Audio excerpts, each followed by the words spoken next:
In this video, we go over 5 great pieces of gear around $500 for DJs and producers. Find out which ones those are coming up.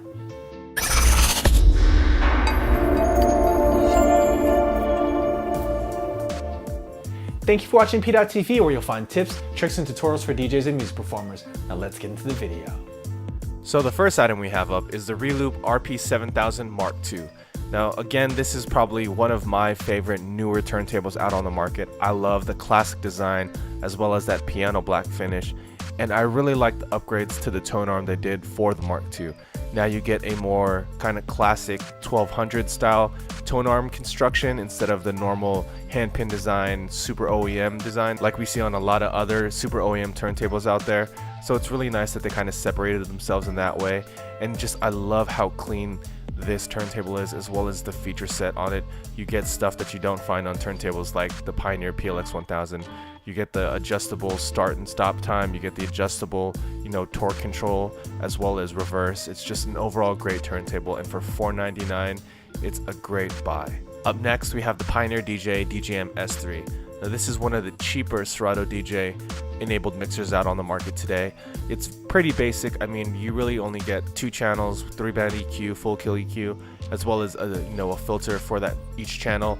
And if you're just starting out and you want to use turntables and you want something with a nice crossfader and a clean lower fader section, this is a great buy, especially if you're going to be using Serato. It might not be the most feature-packed mixer on the market, but it definitely has everything you need to get your start. And if you want to get into that Pioneer DJ ecosystem and get familiar with the layout of all their hardware, this one kind of mirrors that. So for $499, you really can't do better than the Pioneer DJ DJM S3. Now continuing on with scratch mixers, we have the Eckler Nuo 2. Now this is an older mixer, and for some reason I've seen that they're starting to stock this again. And even though it's old, it's such a nice design. It's one of those slim designs like the older Vestax PMC 06 Pro. And you can install Eckler's Eternal crossfader into it, which is a really nice, fully customizable crossfader.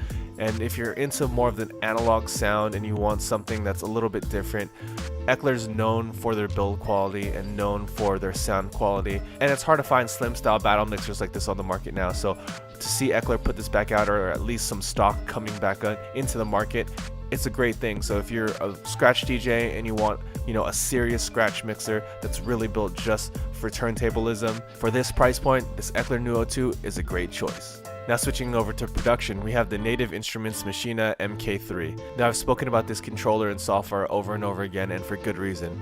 I really like what Native Instruments did with the upgrades for the Mark III. Now finally you get the audio interface built into the actual piece of controller hardware. So now you don't need to lug around another piece of gear being an audio interface on side of the Machina controller. So this makes the setup so much more mobile and so much more usable on the road. So if you've been thinking about getting into the Machina ecosystem, this is a great choice. I love the color screens, I love the RGB pads, and of course, once again, I love the audio interface built right in. Now finally, switching over to synthesis, we have the Korg Minilog 4-voice polyphonic analog synthesizer. Now this is probably one of my favorite analog synths on the market.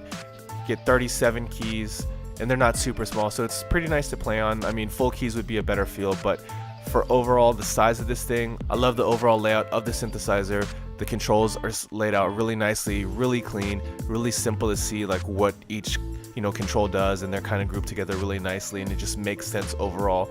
And the fact that it is analog and those controls are one-to-one, so they really only control one thing, makes it so much easier to understand synthesis. So if you've been thinking about getting into analog synthesis and you've been kind of on the fence about which one to get and you want something to learn on, this Minilog is a great choice.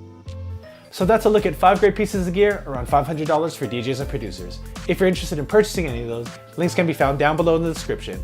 And as always, if you found this video useful, please go ahead and give it a thumbs up. And if you haven't already, go ahead and click right here to subscribe to this channel. Or if you'd like to watch more content, go ahead and click on that video right there. And thank you for watching PDot TV, where you'll find tips, tricks, and tutorials for DJs and music performers. See you next time.